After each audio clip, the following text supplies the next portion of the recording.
These are some of the myths that I have encountered when it comes to individual giving, and these may be familiar to you too.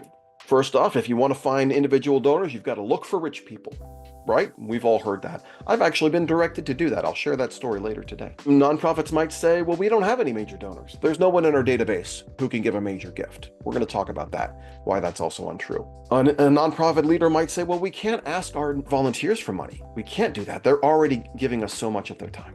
Or let's just call Bill Gates. Let's just call one rich person and have them save us and do all this stuff. No, instead, we want to create a prospect list. We have prospects in our organizations. We need to organize them. We need to put them all on paper, and we need to use this list to guide our actions as fundraisers. A prospect list is an absolutely critical part of your fundraising strategy. If you are a full-time fundraiser, or if you are managing full-time fundraisers, or if you're an executive director, you should have a prospect list. My experience has been, and your mileage may vary, but my experience has been having about 100 names is a good place to start for a prospect list. More than 100, it's going to get a little wonky. Less than 100, you're probably not pulling deep enough. I also, when I was leading a fundraising team, I would have my fundraising team members have a focus group or a active management group of about 20 to 25 names. The reason I would do this is because many of our donors give cyclically or seasonally. So there's times of the year where we really want to be engaged and locked into a relationship with someone, and maybe less so with others. So this also gives you an opportunity to continually review, revise, update your prospect list. People shouldn't get on your prospect list and stay there forever and ever. Now, a bit of clarification, I call it a prospect list, but it is a list of current, past, and prospective or potential supporters. Board members, volunteers, current year donors, last year donors, 3 years ago donors, people that you've met in the community you think could become donors, event attendees. All of these personas can populate your prospect list. Your prospect list process should be automated wherever possible. This is where you really want to get to know your CRM. I know I always liked it when I could tag individuals in my donor database and then click of a button, run a report that would show me all sorts of great information about them. So how do we build the prospect list? Well, we start in the center. We start with the people that are already in our CRM. These are some of the tools I use to decide if someone should be on or not on a particular prospect list.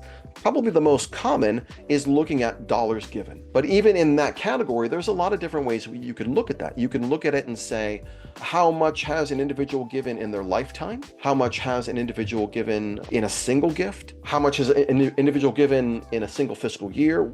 Again, whatever it is, you want to measure it. You want to be able to pull it out of the CRM. And this can especially help you if you don't have a prospect list right now and you're thinking about how to build one. Like, okay, computer, show me anyone who's given us $500 or more in their life. And you come back with 10,000 names. You're like, oh, that's too much.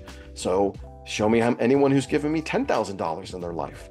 Oh, and all of a sudden the field is getting smaller and smaller. The number of gifts, not the amount, but the number of gifts is also a really important metric to watch. Someone who has given a large number of gifts, and what large is going to depend on your organization, but someone who has given monthly for multiple years, that individual has to be on somebody's prospect list because that's showing engagement. And ultimately, all of these metrics on this slide are ways to try to get our arms around how do we identify engagement, how do we codify engagement and put it on paper for us.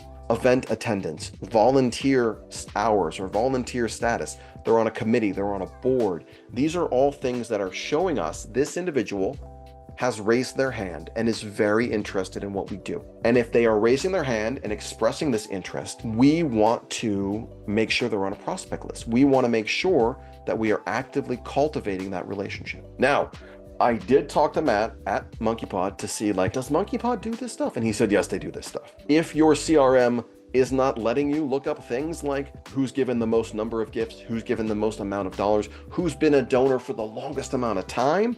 If you've got a CRM that's not letting you do that, I'm sure you can give Matt a call. He'll have some great advice for you because your CRM needs to do that. I tell clients all the time, fundraising is an art and a science. This is the science part. Building this prospect list is the science part. How you work with each of those names on that list, that's the art. of it.